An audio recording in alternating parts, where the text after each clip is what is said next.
Well, remember, Wilds, it's about motivation. So I'm starting with Nick's whipping boy. At number 5, Nikola Jokić. Come on, Yoke. Oh, get thank Nick God. right off your back. All right, get him off your back. It's not that they're down 0-2. We don't expect them to beat the Warriors. But, Nick, what have I said all year long about my concern with Golden State? They're too small, right?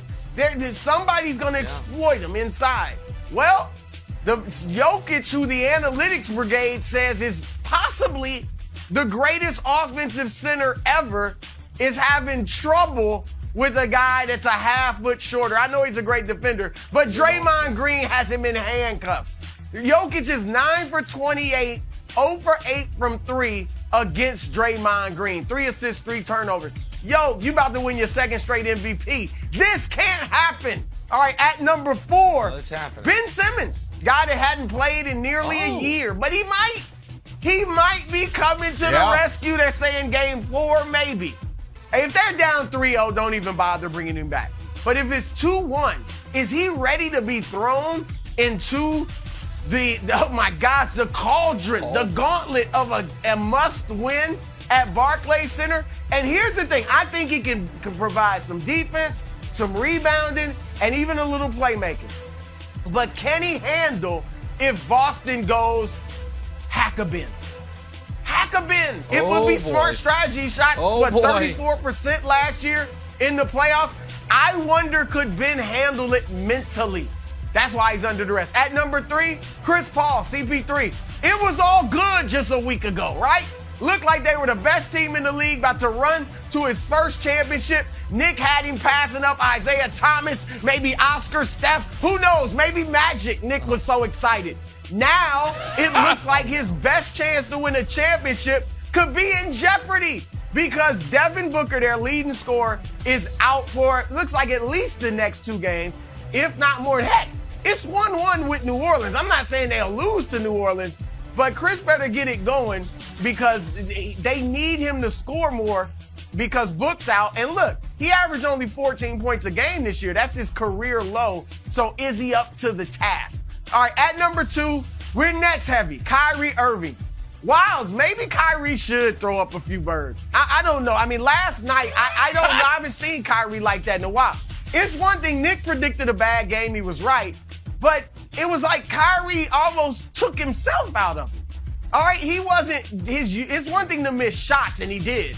But he was not aggressive as he usually is. Nope. So, look, we all love Kyrie. He's your favorite player's favorite player. He's the most skilled guy to ever pick up the basketball. He is an icon. It's like in playground status, right? But he's got to show he can play some winning basketball in the postseason without LeBron James next to you. All right, you got Kevin Durant next to you, so let's get it done. At number 1, speaking of Kevin Durant. Here we go. KD. This is baffling. Kevin Durant is, what is he shooting? 8 for 30 in this series? It's worse than that. It's shooting horribly in this series. Yes. And I 13 believe for 41, this bro. is not just 13 for 41 in this series. All right. They have locked him up. And we know he went to Brooklyn, even though he won't admit it, to show he could lead his own team to a championship. And not only is he on the cusp of going out in the first round, but his former team is looking like they might be back to championship mode without him. This is bad. KD has got to show up. He's got to school Grant Williams. And Jason Tatum's outplayed him. Even though Tatum wasn't great last night, he was bigger in the big moments and actually blocked the Durant jump shot. So KD's got to show up in game 3, Nick. That's the bud list. Can I throw a hypothesis at you about KD before I add my person on the bud list? There are a lot of great sports curses. The curse of the billy goat. The curse of the bambino. What about the curse of the big toe? Since Kevin Durant stepped on the line, he is 13 of 47 from the field in the playoffs. 13 of 47 from the field in the playoffs. Overtime of Game 7, the 2 games this series, 12 turnovers. I'm not ready to fully I'm just staking a claim to that. It's like real estate in the metaverse. I don't know if I'll ever use it, but if it's ever useful, it's mine, America. However, I am adding Giannis because to whom much is given, much is expected.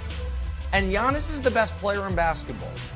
And I am not going to, because when you're a two-time MVP, there are no round one excuses.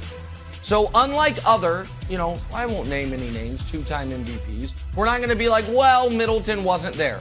Giannis in this series has been 30 points, 12 rebounds, 6 assists, 2 blocks per game. Wilds, he needs to do more.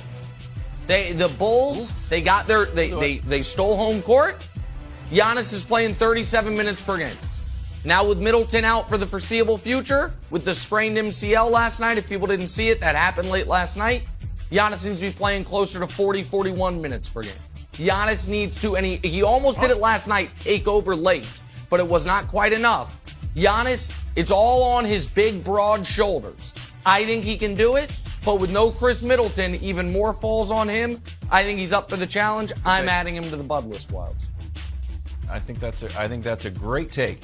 I'm going to add Jay Wright's cell phone. Not Jay Wright himself, Jay Wright's cell phone, because I think it's going to be getting a lot of calls now that Jay Wright has surprisingly retired. So first of all, congratulations.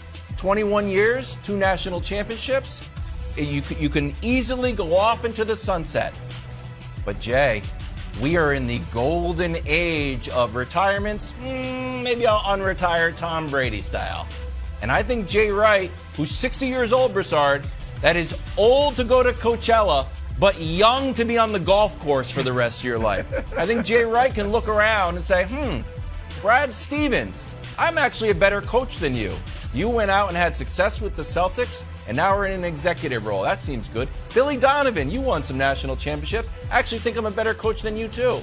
I see you in the playoffs. That seems fun and lucrative and challenging. Add to this, anytime someone has a USA basketball pedigree, I'm always thinking, worked with some superstars, developed some relationship. You get a taste of what it's like to be on the big stage, not only with NBA players, but also in the grandiose stage of the Olympics. So, I'm putting Jay Wright's cell phone there, Broussard. Do you think that he could pop up in the NBA? Hint, hint, Rob Pelinka. Oh, that's a nice take, Wilds. And yeah, look, when he retired suddenly, that was the first thought. Like, is he going to the NBA? Now, you mentioned the Lakers. Look, Doc, so far so good in this first round. We'll see if Doc coaches well enough to keep his job. And I know Mike D'Antoni could be the guy in Philly. But Jay Wright right there wouldn't have to move. That wouldn't be bad. Yeah. Or Brooklyn. Nick and Steve Nash. Wow. Nick doesn't think he can coach his way out of a brown paper bag. Brooklyn, and if they lose in this round, they'll be hungry. They'll be ready to listen. Kyrie won't be saying we don't need a coach. He won't be saying me and KD can coach. He'll be ready to listen to whoever's there. So that could be good too. Nick, Giannis, that's not a bad take because you're right. If Middleton's out, we want to see what can Giannis do on his own. And Chicago's surprisingly frisky in this round. Without Middleton, this is going to be a tough series for them. The reason I didn't have Giannis on there is because unlike every other player on the Bud list who's played, that's all of them except Ben Simmons, he is playing well. You mentioned his numbers. You forgot to throw in 54% shooting. So he's balling. Yep. The rest of these guys are leaving a lot to be desired individually. CP3 was 5 for 16 in game 2. So, there's going to be pressure ratcheted up on him without Chris Middleton. Thanks for watching. Subscribe here to get the latest from the show. Also, be sure to check out more of the best clips from First Things First, or go watch a few segments from our other shows on FS1.